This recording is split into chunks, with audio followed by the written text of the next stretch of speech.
It's your soccer zombie, Tom Franklin, and you can't have bunny ears because those are cursed. Can't have giveaway flags because those are cursed. And you can't have goals when you score goals because we're cursed. You can't have anything in this town. Run the intro because it's time to talk.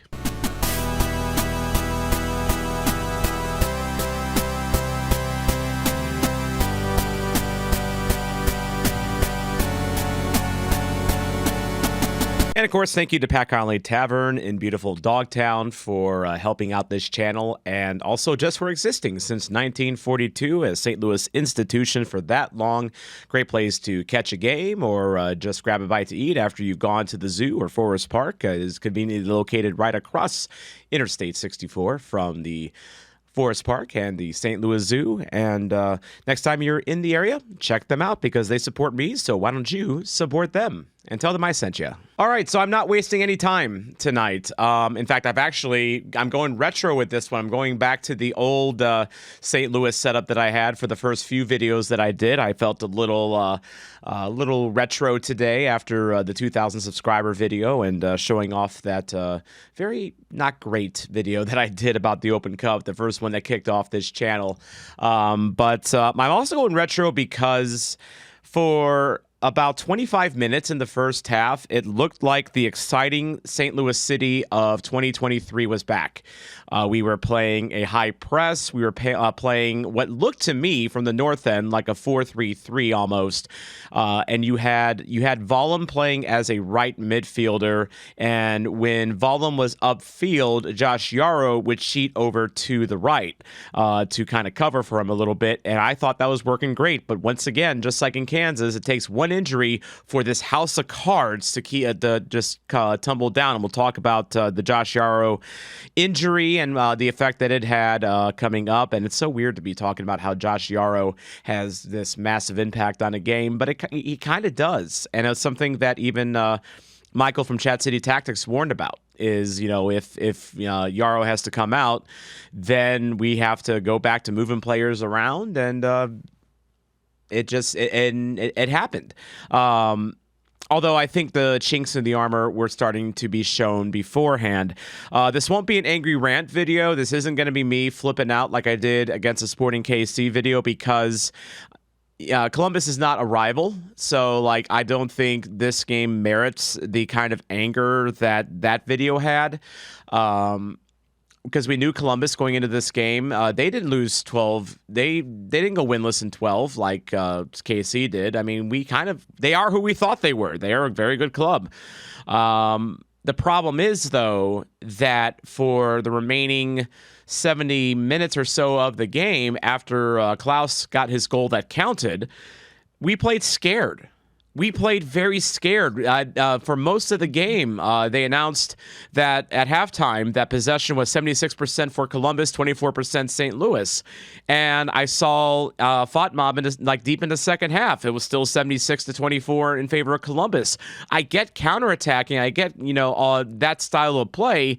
But if you're giving up that much possession and if you're playing so much on your heels that it almost looks like that you're just letting Columbus squat in your own end, pretty much free of charge, and we'll talk about how that led to the goals that Columbus scored, that's a problem.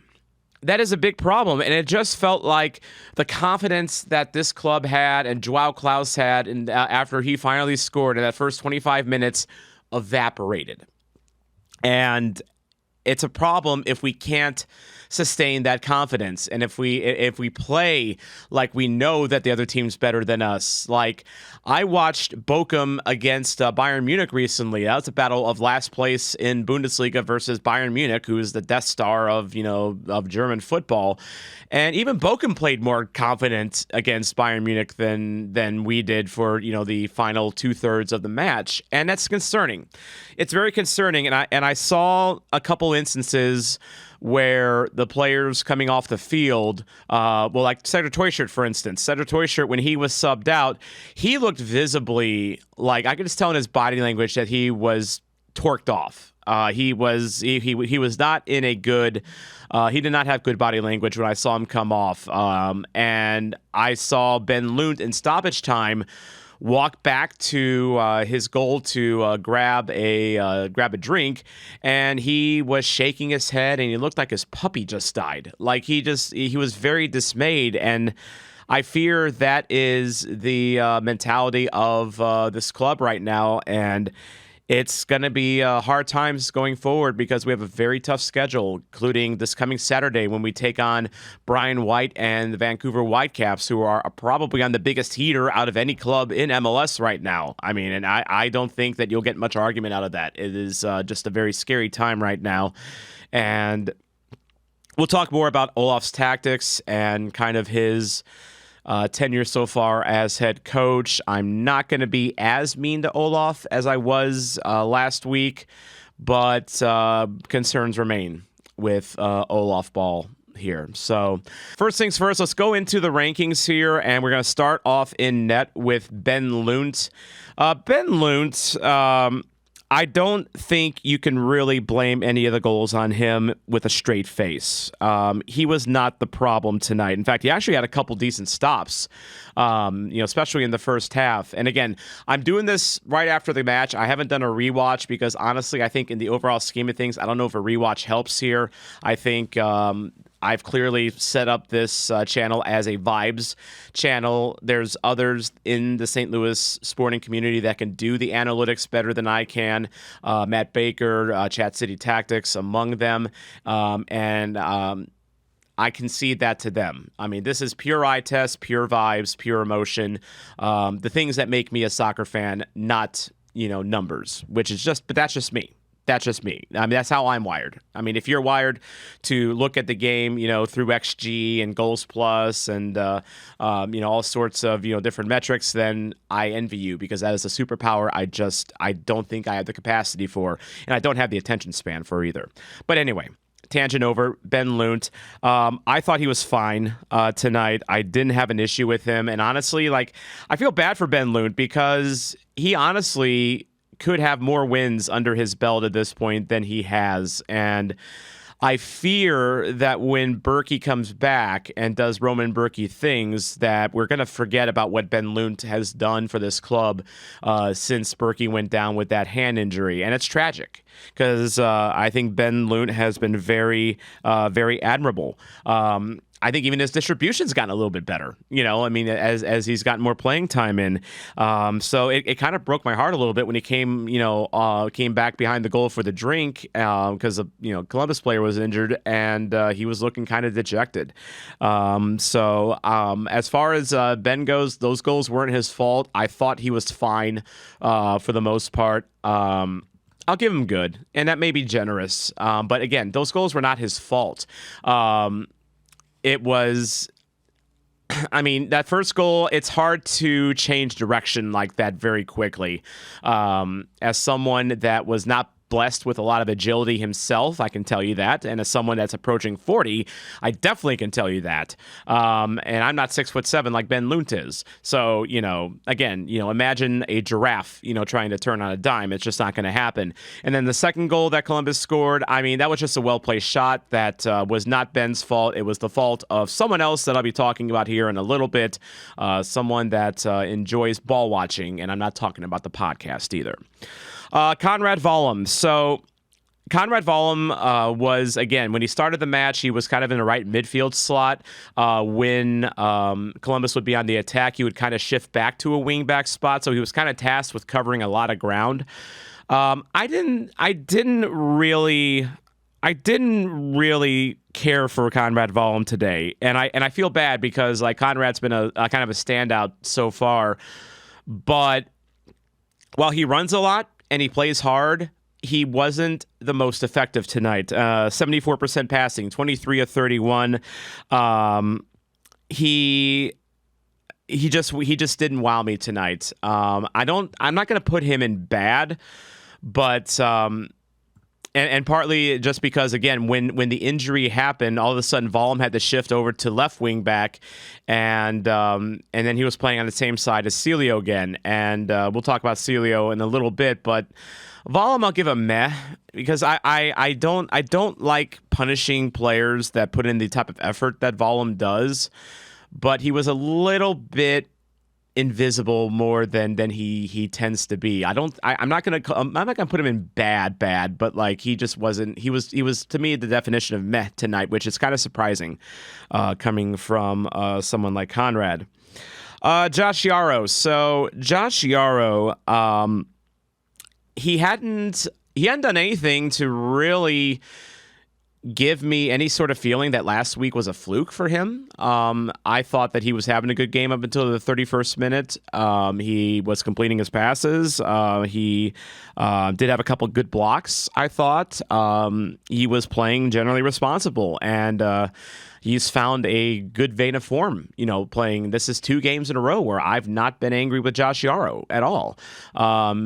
But unfortunately, he did go down to that injury in the 31st minute. He came back on the field, and then Olaf talked about in his presser after the game that I watched on the way back that the medical team decided that he needed a little more evaluation. So it is what it is, I guess. But Olaf also said he didn't think it was a concussion for Yarrow. So if we're going to continue to rely on 3 center backs at one given time, I mean, if he goes down, now we're talking about do we see Michael Wenzel, in the lineup because we're getting kind of down to that bare bones. And we'll talk more about Olaf's tactics coming up here, but I wouldn't. This is kind of like one of those things where like you want to see more flexibility out of him, and we did a little bit tonight, but it still feels like baby steps with this club. But Yarrow, I'll give him meh. Only just because he was only out there for 30 minutes and he didn't really have a chance to really show his true quality. But I thought he was fine. But it's a good meh.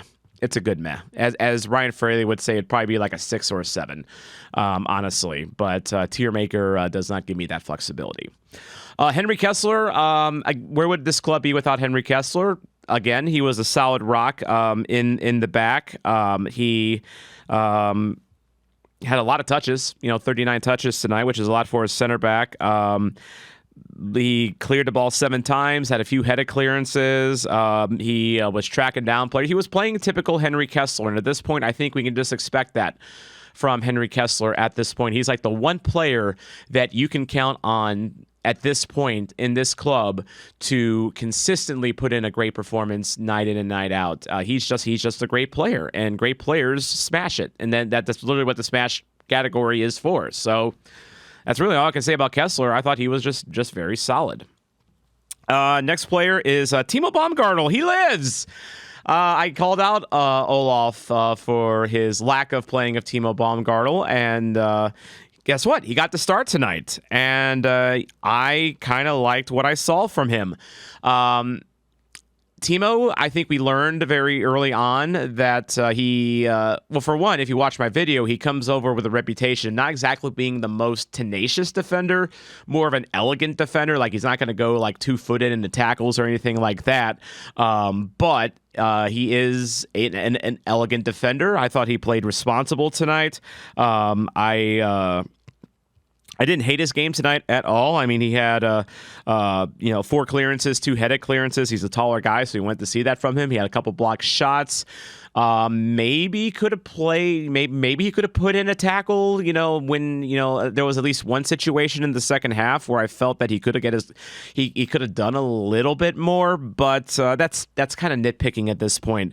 But the thing I liked about him was that he looks very confident on the ball, and he's kind of got that Tim Parker in him where he's not afraid to go up the field either when warranted. Like he wasn't playing center forward like he was a couple weeks ago, but I was very encouraged by what I saw from Timo, and I want to see more from him. So I'm going to put him in good. I don't think either goal was necessarily his issue either. I thought he and Kessler looked pretty good together. And if you can have those two in form playing together with their ability to progressively advance the ball, then I'm all for it. Hopefully, it's just a matter of getting Timo in form. But he played the whole way today. So that's something I wanted to see. I've been very curious about him, and I just want to see more. Kyle Hebert. So he played 87 minutes today, and he started as a wing back, but then he shifted back to a center back because of the Josh Yarrow injury. I don't think he had a bad game. I don't think he had a bad game at all. made some good recoveries. His passing wasn't bad tonight. I don't think he necessarily had a bad game tonight. You can let me know in the comments if I'm off on this or if the analytics say something differently. Again, I'm just going on vibes here. I literally just walked in from Energizer Park to record this, so I may be made foolish a little later on here, but this is my observations, from the north end. I'll put him in good. I was fine with Hebert tonight. He you know what? Actually, yeah, I'll put him in good because he had more chance to impress than Yarrow. I was going to make the argument that he was like a good meh, but I'll put him in a low good. I thought Hebert was fine tonight. He was not the issue, and getting him away from the wingback spot is this time it was a good thing. It didn't work out in Kansas, but he didn't really have. Again, I think the issues with Columbus having so much time on the attack isn't so much on the individual players themselves, so much as tactics. But yeah, to me, Hebert didn't put in a bad foot. Who did put in a bad foot in this game? Actually, he probably should have put in a foot. Is Alfredo Morales? I've had people tell me. Like Oscar Rojas, and I'm not calling you out, Oscar. I'm just using you as an example. When I was a guest on Top Corner podcast on Monday, trying to tell me that Alfredo Morales has been good, and I've had other people say that I've been too hard on Morales. Morales has been fine. I think tonight kind of showed that he's a substandard starter in MLS at this stage of his career, and for some reason he played the full Monty today, which. I thought the rap on him was that, he's injury prone and he's 34. He's got bad knees and you don't want him playing a full 90. Well, he just played a full 90 today, whether you like to or not. And we'll talk more about that in the tactics portion when we get to Olaf. But I struggle to find what is so good about Morales. I tell me what I'm not seeing with Morales, because what I did see was him do a whole lot of ball watching when Columbus got the second goal. That was just not great defending by him at all. And I know that's not his game per se, but he has to be that holding midfielder that plays deep. And maybe he's just not suited for the job either. I wonder at this point, is JGR just not fit? Does he suck? Like I'm really kind of now JGR is kind of replacing Timo in the milk carton argument for me, because I mean, if you want to play this like park the bus, sit on your heels, and just let Columbus into your home, and squat for free type of ball, you want a more solid defender than Alfredo Morales. And don't you have Marcel Hartl playing a center midfield role to be that link-up guy? Isn't that supposed to be his game?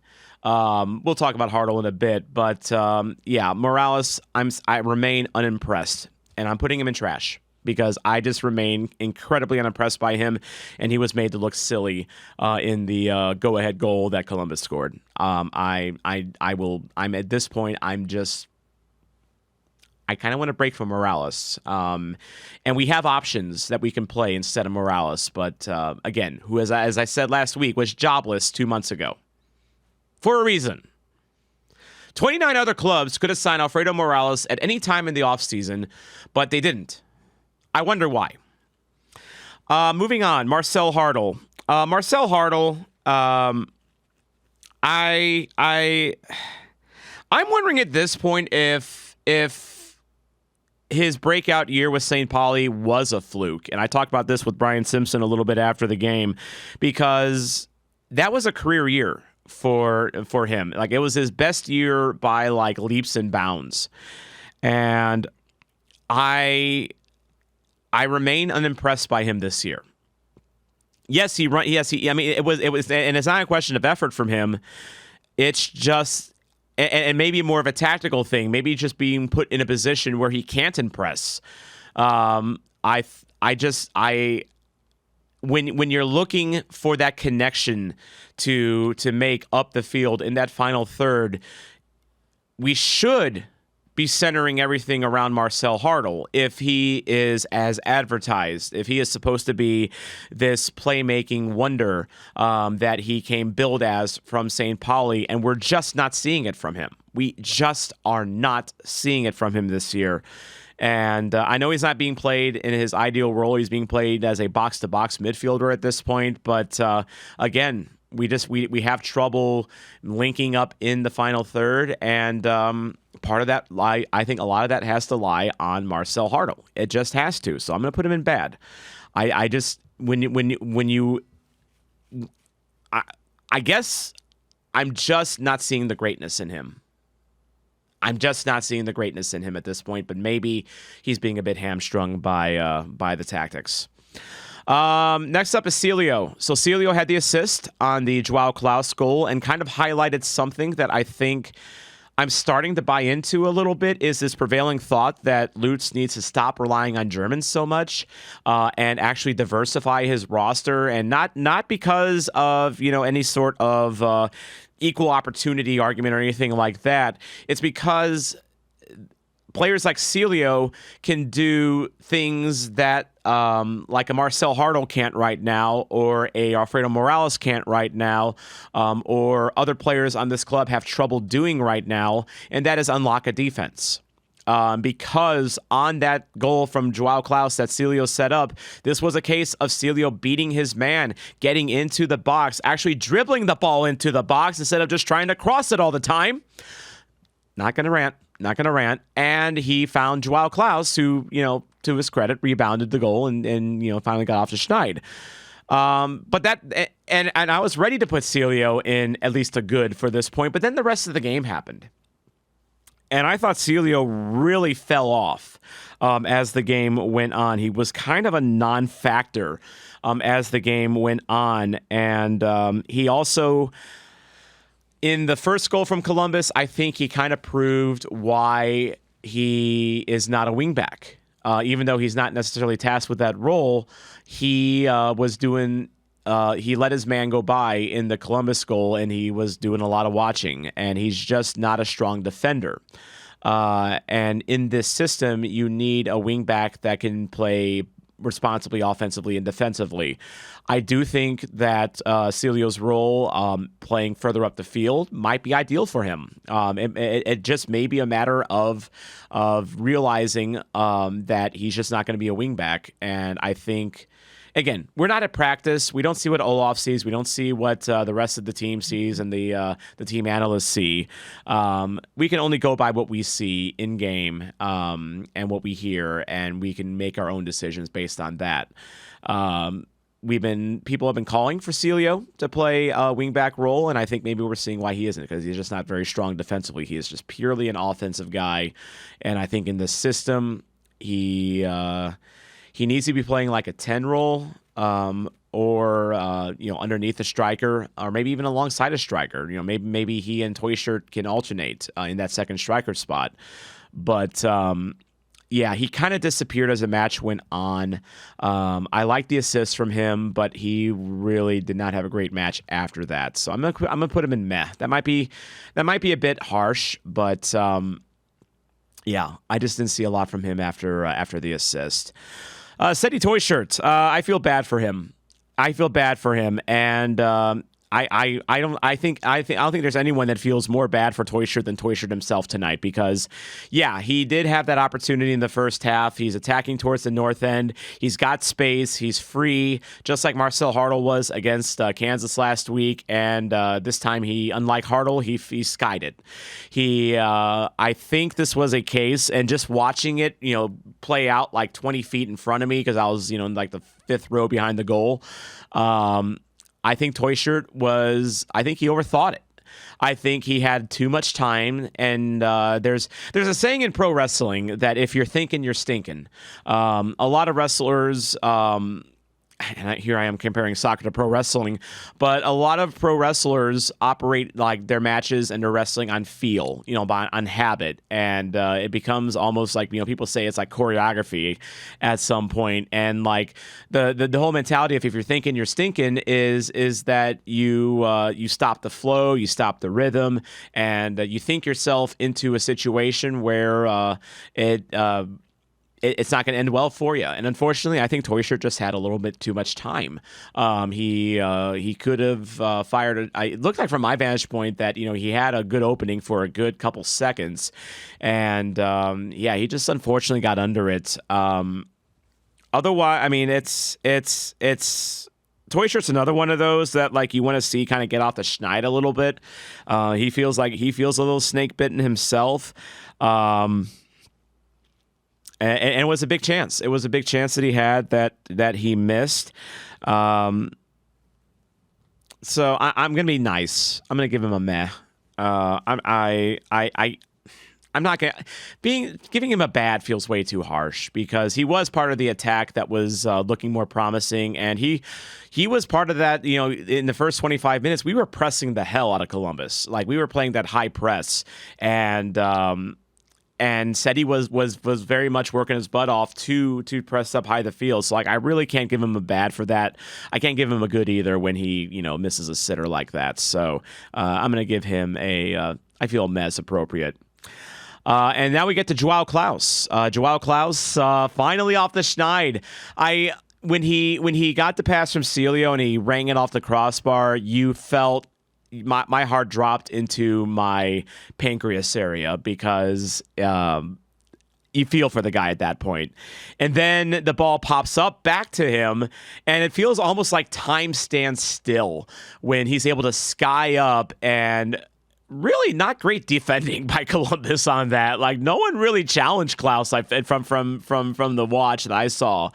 And he heads it home. He tucks it into the opposite corner. Schulte's a little too slow to react, and it's 1-0. We got a goal. We got a lead. Everything is great. Everything is going great. Klauss looks confident again. It looks like 2023 again. And then he gets what appears to be the game-tying goal, and we can talk about this now.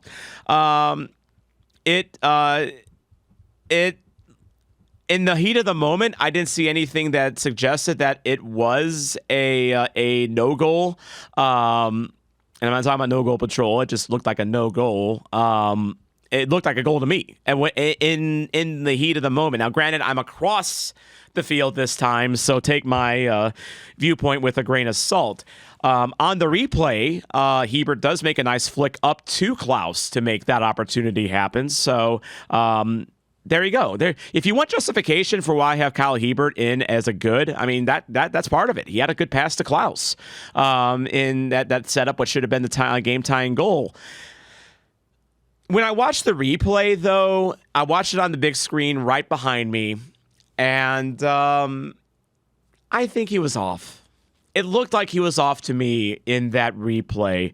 Now, I understand that there's images floating around that suggest that maybe he wasn't offsides. Olaf Melberg even called it out in the presser and said that he didn't think it was offsides, and he's seen pictures that say it wasn't offsides. So I could be wrong here. My question is why no VAR? In a close play like that, let the ref take a look at it. Like, is offside supposed to be that cut and dried to where you don't need the on-field ref to take a look at it himself? A bit controversial, but when I watched the replay, I had a good view of it, and it looked like he was off, because when Hebert knocked the ball forward, it looked like Klauss was already breaking towards the goal, and I know when the corner kick happened, he was on, but it matters when Hebert gets the touch on it. And to me, he looked off, but that's just me.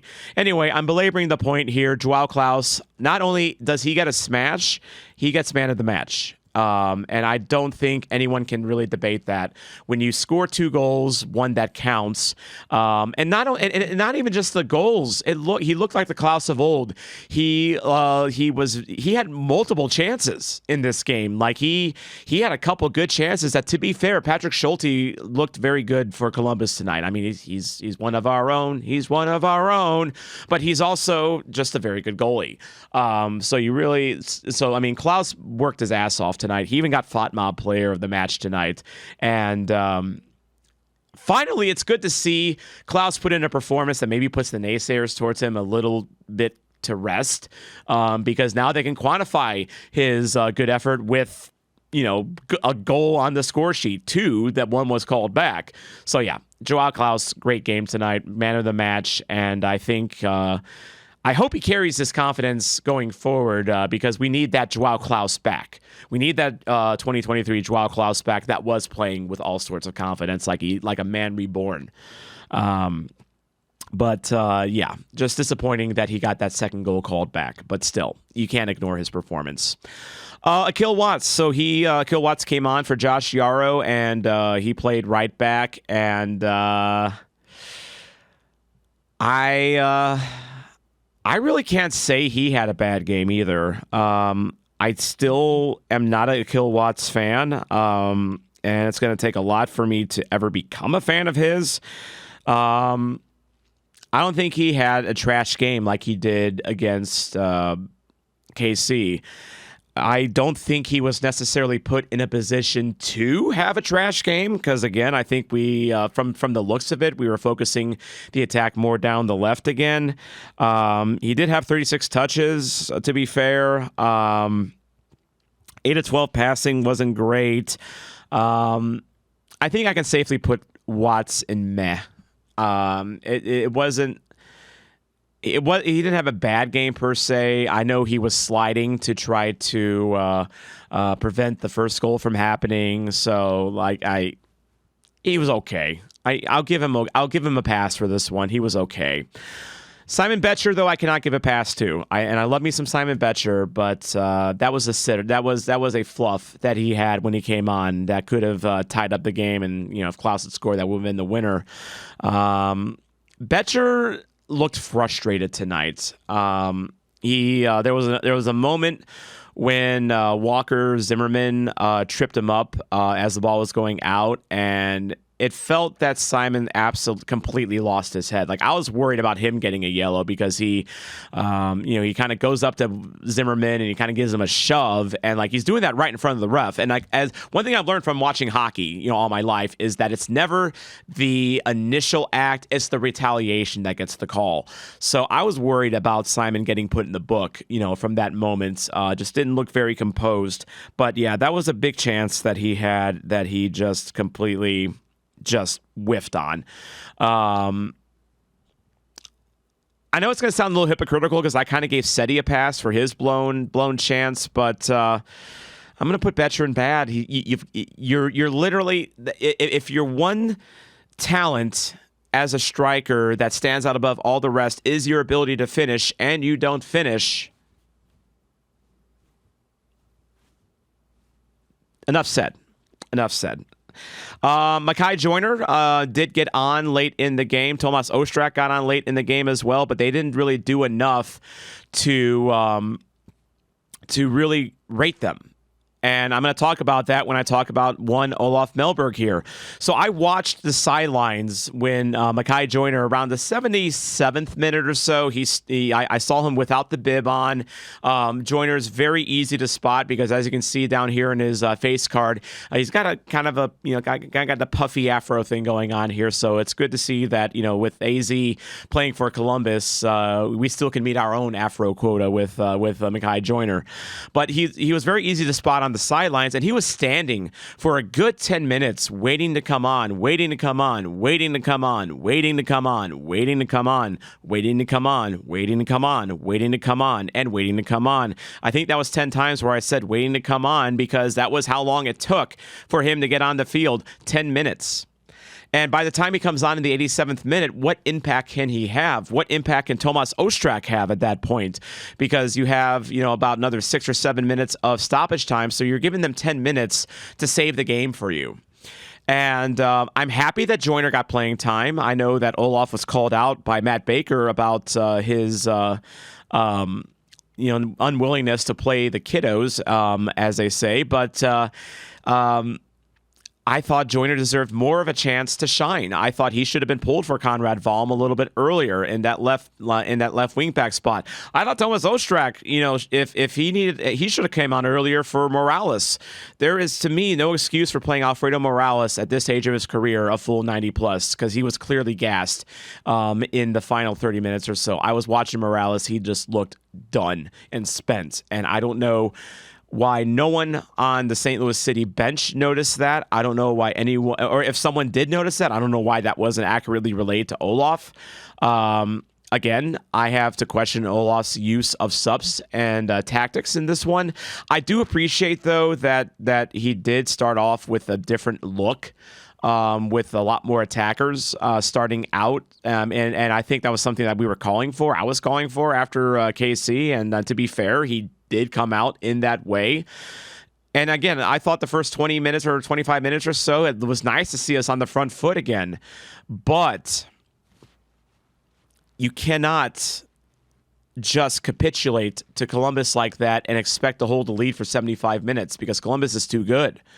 And even my stepbrother, who was watching from 217, he texted me and he said, we're just letting Columbus have way too much space and time in our own zone.